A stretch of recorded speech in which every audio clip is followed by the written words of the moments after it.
हे दोस्तों, how are you. स्वागत है आप सभी का आपके अपने चैनल फिजिक्स मेल में। दोस्तों आज हम बड़ा ही इंटरेस्टिंग टॉपिक देखने वाले हैं, SHM of a ball in a bowl. तो हम क्या करेंगे, एक बाउल लेंगे जिसका रेडियस कैपिटल आर होगा। तो इसका जो रेडियस है वो मान के चलते हैं कि कैपिटल आर है, ठीक है, इतनी रेडियस उसकी है।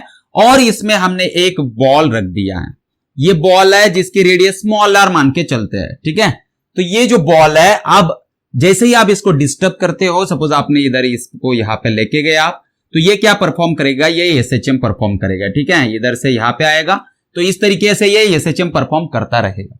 तो ये जब एसएचएम परफॉर्म करेगा यानी सिंपल हार्मोनिक मोशन परफॉर्म करेगा, तो इसका कुछ टाइम पीरियड होगा, वो टाइम पीरियड आपको कैलकुलेट करना है। तो आप इस टाइम पीरियड को कैसे कैलकुलेट करेंगे, तो चलो मैं आपको बताता हूं, देखते हैं कि इसका टाइम पीरियड कैसे कैलकुलेट करेंगे। अब देखो दोस्तों, यहां पे दो कंडीशंस है जो हमें कंसीडर करनी है। पहली तो बात यह है कि ये जो बॉल है ये या तो यहां पे स्लिप करेगा या तो फिर रोल करते हुए यहां पे एसएचएम परफॉर्म करेगा, या तो ये रोल करते हुए करेगा या तो फिर स्लिप करते हुए करेगा। दो कंडीशन है, दोनों का जो टाइम पीरियड होगा वो अलग अलग होगा। तो हम दोनों भी केसेस वन बाय वन देखेंगे। पहली जो केस है हमारी वो है व्हेन बॉल स्लिप्स। तो जब बॉल स्लिप करता है, जब बॉल स्लिप करेगा, है ना, यानी यहां पे फ्रिक्शन नहीं होगा। तो विदाउट फ्रिक्शन अगर ये सरफेस है तो ऑब्वियसली बॉल को क्या करना पड़ेगा, स्लिप करना पड़ेगा। तो जब बॉल स्लिप करेगा यानी रोल नहीं करेगा, विदाउट रोलिंग, स्लिप्स और विदाउट रोलिंग, तो यहां पे रोलिंग मोशन नहीं है, यहां पे ये क्या कर रहा है, सिर्फ मूव कर रहा है स्लिप करते हुए इसमें। तो अब जो एसएचएम परफॉर्म होगी उसका टाइम पीरियड क्या होगा वो आपको निकालना है। तो पहले देख लो कि ये जो एसएचएम परफॉर्म कर रहा है ये उसकी इक्विलिब्रियम पोजीशन है, ये इधर जा रहा है, तो ये कितना जा रहा है, सपोज एंगल थीटा गया, तो यहां पे ये जो मोशन परफॉर्म कर रहा है ये एंगुलर मोशन परफॉर्म कर रहा है। और ये जो एसएचएम है इसको हम एंगुलर एसएचएम बोलते हैं। तो एंगुलर एसएचएम का जो डिफरेंशियल इक्वेशन है वो है आपका D square theta by D T square is equal to minus omega square theta, ये इक्वेशन होता है। और फिर हम यहां से ओमेगा निकाल लेते हैं और फिर आपको टाइम पीरियड मिल जाता है, क्योंकि आपको ओमेगा यानी एंगुलर वेलोसिटी मिल गई तो टाइम पीरियड मिल जाएगा, क्योंकि omega is equal to 2 pi time period. तो हमें एक्चुअल में क्या करना है, ये एंगुलर एसएचएम है और इसको इस फॉर्मूले में लाना है। जैसे ही ये इस फॉर्मूले में आ जाएगा आपका काम बन जाएगा, ठीक है। अब यहां पे थोड़ा सा नोट करो कि ये जो D square theta by D T square है ये एक्चुअल में अल्फा होता है। क्या ये अल्फा है, दिख रहा है आपको। D square theta by D T square किसका फॉर्मूला है, ये एंगुलर एक्सेलरेशन है अल्फा। तो आपको एक्चुअल में अल्फा निकालना होता है। अल्फा निकाल लिया आपने तो आप minus omega square theta, alpha और थीटा का रिलेशन निकालना है आपको, और वही होता है आपका ओमेगा स्क्वेयर। तो अगर मैग्नीट्यूड की बात करें तो आपको क्या करना है, अल्फा और थीटा इसका रिलेशन दोनों का निकालना है। Where alpha is angular acceleration and theta is the angular displacement. इन दोनों का रिलेशन निकाल लिया, ओमेगा मिल जाएगा, ओमेगा से टाइम पीरियड मिल जाएगा, ठीक है, बहुत ही आसान है।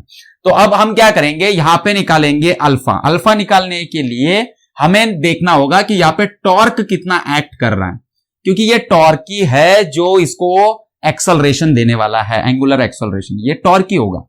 तो टॉर्क के लिए हमें पहले फोर्स कितना लग रहा है वो देखेंगे। तो जैसे ही आपने डिस्टर्ब किया, यहां पे ये आया, तो अभी यहां पे एक ही चीज है जो उसको रिटर्न ला सकती है और वो है वेट। इसका जो वेट एक्सर्ट हो रहा है, एक ही फोर्स एक्सर्ट हो रहा है यहां पे, जो है वेट। फ्रिक्शनल फोर्स तो है नहीं, तो वेट एक्सर्ट कर रहा है यहां पे। वेट mg फोर्स यहां पे आएगा, वो हमेशा डाउनवर्ड डायरेक्शन में होता है।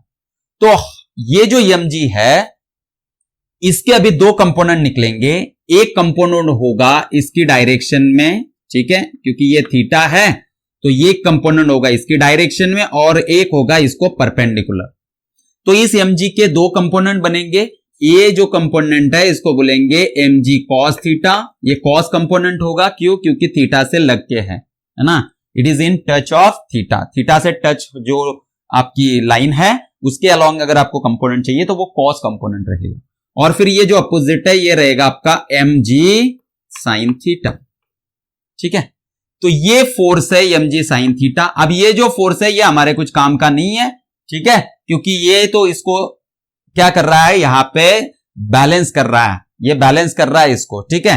तो ये जो सरफेस है ये नॉर्मल रिएक्शन देगा, तो ये बॉल का जो भी वेट यहाँ पे एक्सर्ट हो रहा है mg cos theta, it will be balance by normal reaction and it will remain constant here. तो ये इक्विलिब्रियम पोजीशन है, ये ना ही इधर जाएगा ना ही इधर जाएगा इस फोर्स की वजह से, ठीक है। ये बैलेंस हो रहा है।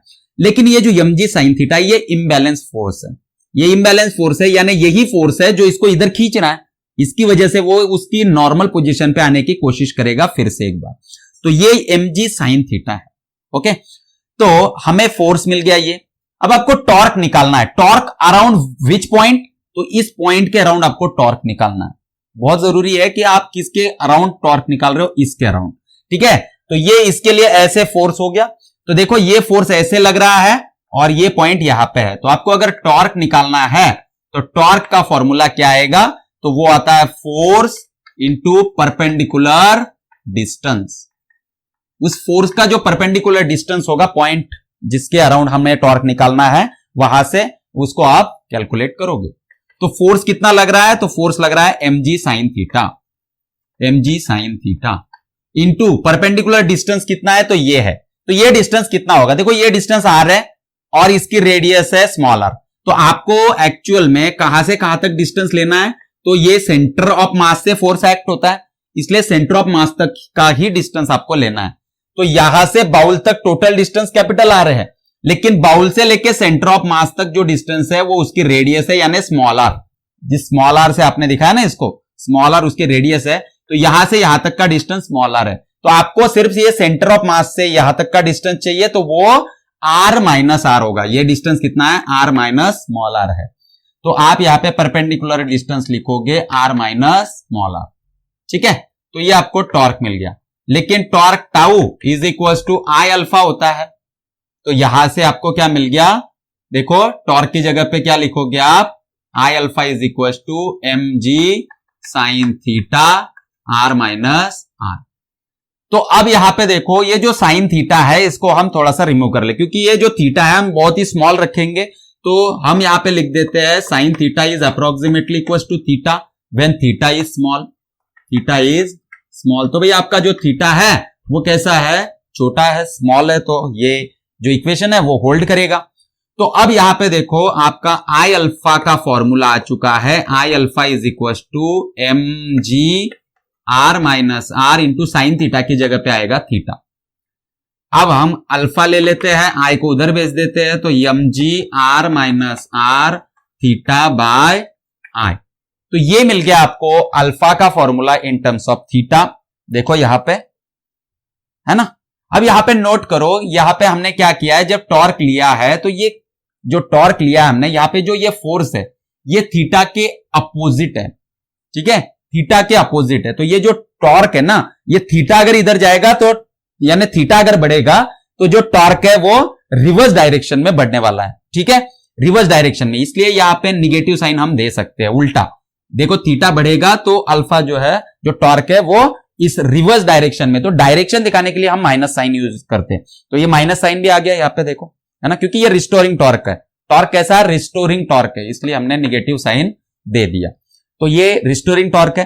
तो अभी हमें यहां पे ओमेगा स्क्वायर की वैल्यू मिल चुकी है, ये वाली, ठीक है। अभी इसको थोड़ा सा और सॉल्व कर लेते हैं, उसके बाद में ये ओमेगा के फॉर्मूले में डालेंगे। तो minus mg r minus R theta divided by ये आई।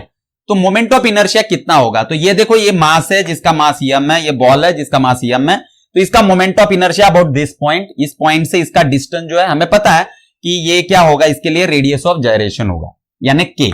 तो हमें पता है कि जो मोमेंट ऑफ इनर्शिया होता है mk स्क्वायर बराबर है mk स्क्वायर, वेयर k कितना है यहाँ पे, ये यहां से यहां तक ये डिस्टेंस कितना है r माइनस आर, तो ये r minus R bracket square. ये हो गया आपका I। मोमेंट ऑफ इनर्शिया कैसे निकाला हमने, देखो ये है, यहां से आपको ये मास यहां पे रखा हुआ है, ये मास m है, और ये जो डिस्टेंस है वो आपका r माइनस आर है। तो ये अगर ऐसे दिया है तो हमें पता है कि ये होता है I is equal to mk square, यानी m इंटू k कितना है, तो इसकी रेडियस कितनी है, ये है r माइनस आर, उसका स्क्वायर। तो इतना आता है मोमेंट ऑफ इनर्शिया। तो हमने वो रख दिया, तो यहां से मुझे ये और ये r माइनस आर एक कट हो गया, इतना ही बचा, m कट हो गया। तो ये alpha is equal to minus G by R minus R into theta. अब यहां से आपको ओमेगा स्क्वायर की वैल्यू मिल गई। क्या है? Omega square is equal to G by R minus R. तो ओमेगा आएगा आपका under root G by R minus R. ये है 2 पाई बाय टाइम पीरियड, ये G by R minus R. ठीक है, उसको उल्टा करेंगे तो t इज इक्वल टू मिलेगा 2 pi under root R minus R upon G. तो ये मिल गया हमें इसका फॉर्मूला। ये कब है? जब ये स्लीप कर रहा है। ये जब स्लीप कर रहा है तो ये फॉर्मूला आता है। ठीक है, तो वीडियो को पॉज करो और इसको फटाफट से लिख लो, है ना। इसके बाद में देखेंगे कि अगर बॉल रोल करता है तो फिर फॉर्मूला क्या आएगा। अगर बॉल रोल करता है तो फॉर्मूला क्या आएगा, चलो देखते हैं। चलो मैं इसको रफ कर देता हूं अभी फिर से। ओके, तो भी इसको निकालने का तरीका थोड़ा सा डिफरेंट है। जब हम इसको निकालेंगे तो इसका जो तरीका है वो थोड़ा सा डिफरेंट है। तो यहां पे अब लिखेंगे हम when ball rolls, when ball rolls. तो जब बॉल रोल कर रहा है तो क्या होगा। तो देखो इसको निकालने का तरीका क्या है, थोड़ा सा डिफरेंट तरीका है इसका। तो आपको क्या करना होगा, अभी देखो ये जो बॉल है ये रोल कर रहा है, तो ये रोल कर रहा है, ठीक है, गोल गोल घूम रहा है। तो सेंटर ऑफ मास तो घूमता नहीं है, वो तो स्ट्रेट ही जाएगा। और ये क्या कर रहा है, गोल गोल घूम रहा है, यानी इसके पास एंगुलर वेलोसिटी है। तो इसकी एंगुलर वेलोसिटी ओमेगा ऐसे मान के चलते हैं। तो इसके पास एंगुलर एक्सेलरेशन भी होगा और इसका एंगुलर एक्सेलरेशन मैं अल्फा डैश मान लेता हूं। ठीक है, ये अल्फा डैश है और ये ओमेगा डैश है, ऐसे मान के चलते हैं। तो इसकी angular velocity about this self, ये खुद के अराउंड घूम रहा है, देखो रोल करते हुए आएगा ना नीचे। तो ये जो खुद के अराउंड घूम रहा है वो ओमेगा डैश वेलोसिटी से घूम रहा है और अल्फा डैश इसका एंगुलर एक्सेलरेशन है, ऐसे मान के चलते हैं। और जो v है इसकी लीनियर वेलोसिटी। तो इसका सेंटर ऑफ मास आगे बढ़ रहा है v वेलोसिटी से। Okay, angular velocity omega dash. तो ये चीजें आपको याद रखनी है। अब इसका जो लीनियर एक्सेलरेशन होगा वो a होगा, क्योंकि ये आगे बढ़ रहा है और एक्सेलरेट हो रहा है, क्योंकि इंक्लाइन प्लेन पे है, इंक्लाइन प्लेन पे है तो एक्सेलरेट हो रहा है, तो इसका एक्सेलरेशन a होगा। तो इंक्लाइन प्लेन पे जो एक्सेलरेशन होता है रिजिड बॉडी का, ये एक रिजिड बॉडी है, स्फेरिकल बॉडी है, तो इसका जो एक्सेलरेशन होता है उसका फॉर्मूला क्या है, उसका फॉर्मूला आपको मिल जाएगा रोटेशनल मोशन में। इसका फॉर्मूला है a body rolling on incline plane. इसका फॉर्मूला है जो मैं डायरेक्ट लिख रहा हूं यहां पे, G sine theta upon 1 plus K square by R square. ये है इसका फॉर्मूला। ठीक है, वेयर के इज रेडियस ऑफ जायरेशन, है ना। तो ये जो के है ये क्या होगा, तो यहां पे इसका मोमेंट ऑफ इनर्शिया कितना होगा। तो ये स्पीयर है, स्पीयर का मोमेंट ऑफ इनर्शिया कितना होता है, तो स्पीयर का moment of inertia about the centre 2/5 mr² इतना होता है। तो यहां से आपको इसकी के की वैल्यू मिल जाएगी। क्यों? क्योंकि मोमेंट ऑफ इनर्शिया तो m के स्क्वायर के बराबर होता है। तो यहां से m कट हो गया और आपको के स्क्वायर की वैल्यू मिल गई 2/5 r²। तो अगर यहां पे रखते हो आप तो a is equal to G sine theta upon 1 plus K की वैल्यू क्या है 2/5 r² अपॉन r²। तो r² कट हो गया, के की जगह पे हमने ये वैल्यू रख दी 2/5 r²। तो यहाँ पे r² कट हो गया और ये आएगा 5 + 2 7, 7/5, 5 ऊपर जाएगा। तो एक्सेलरेशन आया आपका 5g साइन थीटा बाय 7। तो आपको एक्सेलरेशन मिल गया। अब देखो ये अगर थीटा आपका वेरी स्मॉल है, छोटा है, if theta is small then sine theta is approximately equal to theta. तो एक्सेलरेशन आएगा आपका 5g थीटा बाय 7।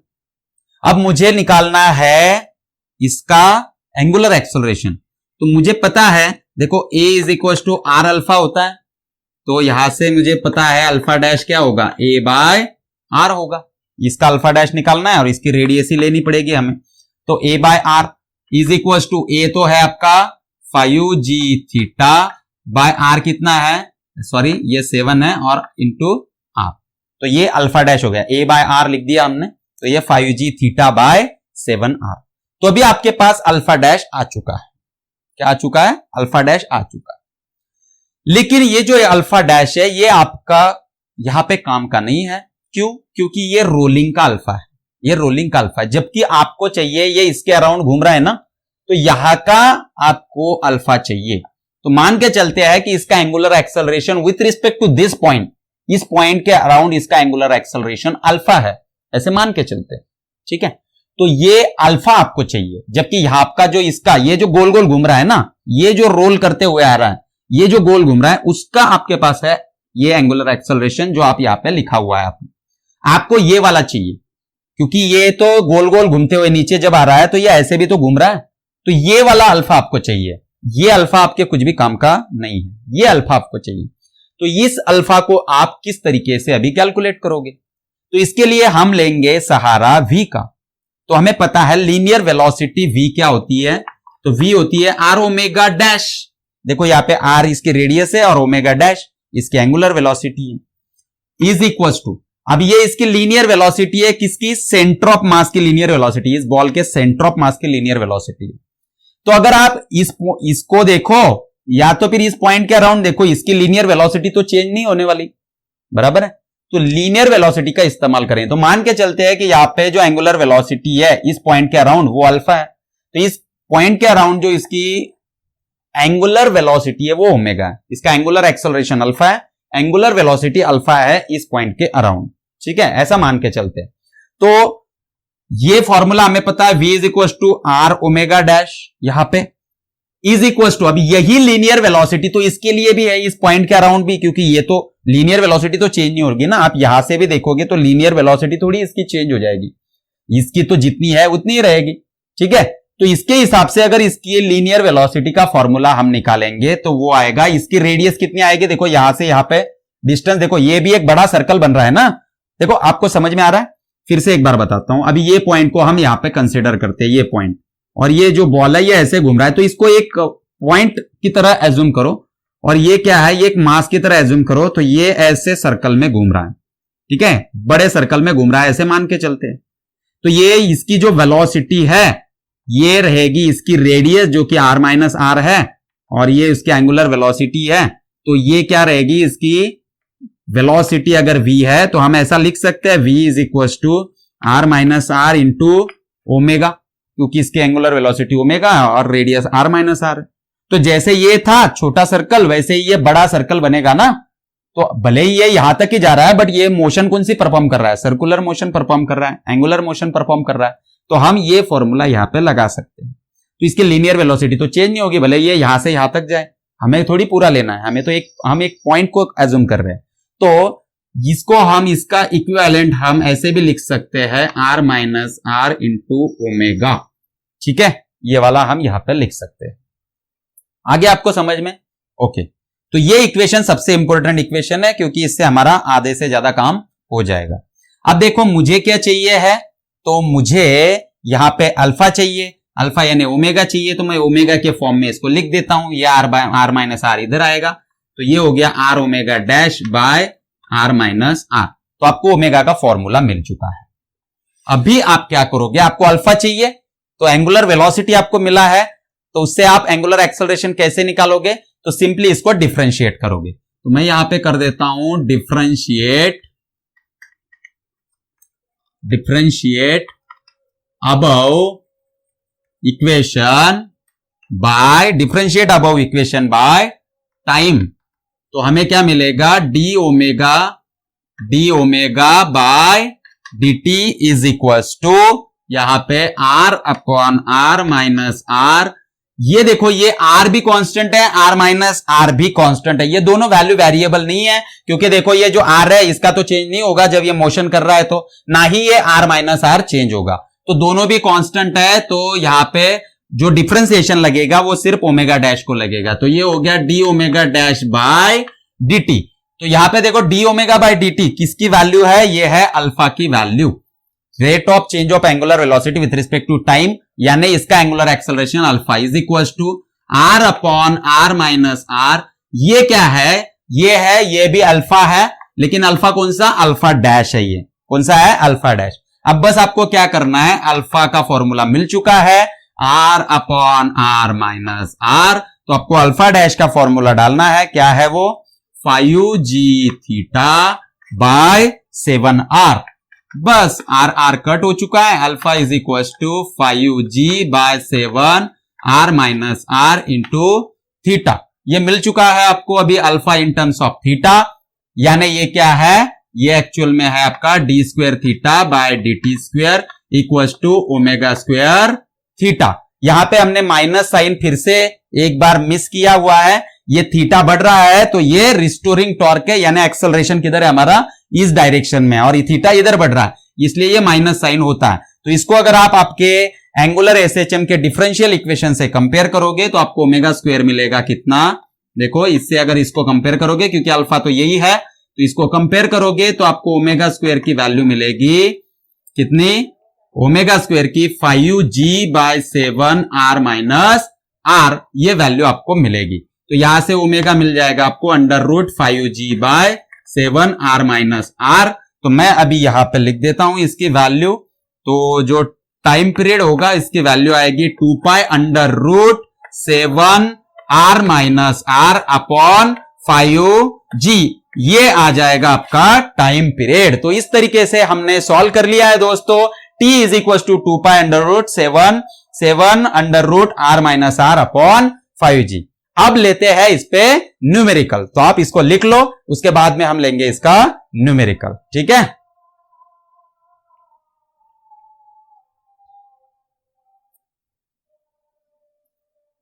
तो चलो लेते हैं इस पे न्यूमेरिकल। तो देखो न्यूमेरिकल क्या दिया आपको एक बाउल दिया हुआ है, और इस बाउल में जो बॉल है उसकी रेडियस आपको कैपिटल आर दी है, और इसकी जो रेडियस है बाउल की वो आपको 5r दी है, और आपको बोला है कि इसका टाइम पीरियड का फॉर्मूला निकालो। तो 4 ऑप्शन आपको दिए हुए हैं, कुछ भी हो सकते हैं वो, ठीक है। तो हम निकालेंगे इसका फॉर्मूला, तो ऑप्शन की जरूरत नहीं है, बिना ऑप्शन के ही हम क्या करेंगे, उसका डायरेक्ट यहाँ पे कैलकुलेट करेंगे। तो आपके पास फॉर्मूला क्या है, आपके पास फॉर्मूला है t is equal to 2 pi under root, अभी अभी हमने यहाँ पे फॉर्मूला देखा 7r minus r upon 5g। ये है आपका टाइम पीरियड का formula for the ball rolling inside the bowl and performing SHM, simple harmonic motion perform करेगा। तो ये टाइम पीरियड होता है, यहां पे बॉल क्या कर रहा है, रोल कर रहा है इनसाइड दी बाउल, ठीक है। और आपको ये वैल्यूज दी है, ये किसके लिए था, तो मैं इसकी भी डायग्राम निकाल लेता हूं। यहाँ पे जो बॉल हुआ करता था उसकी रेडियस स्मॉल आर, और बाउल की जो रेडियस थी वो कैपिटल आर थी, तब जाके ये फॉर्मूला था। तो हम क्या करेंगे, अभी यहां पे देखो, यहां पे क्या दिया हुआ है, आर दिया हुआ है आपको कैपिटल आर, और आपको कैपिटल आर की जगह पे दिया हुआ है 5r। तो आप ये चीजें यहां पे इसमें रख दोगे, बस आपको कुछ नहीं करना है। तो लिखेंगे इसको 2 पाई अंडर रूट 7, आर की जगह पे क्या लिखना है, 5r जो बाउल की रेडियस थी, माइनस स्मॉल आर की जगह पे capital R upon 5g is equal to 2 pi under root 7 into 5r minus r, ये हो जाएगा 4r by 5g is equal to 2 pi under root 7 4 28 r बाय 5g। तो ये है इसका टाइम पीरियड का फॉर्मूला। तो आपको जो भी ऑप्शन दिए हैं, ऐसे 4 ऑप्शन आपको दिए रहेंगे, t is equal to 2 pi under root 33r by 5g, या तो फिर बी ऑप्शन, ऐसे कुछ भी ऑप्शन आपको दिए रहेंगे, उसमें से आपको क्या करना है, टाइम पीरियड का राइट ऑप्शन चूज करना है, बस। तो इस तरीके से कोई भी क्वेश्चन आ सकता है, ऐसे ही उसको सॉल्व करो। तो यहां पे आज के लिए बस इतना ही, यहां पे हम रुकते हैं। Thank you very much.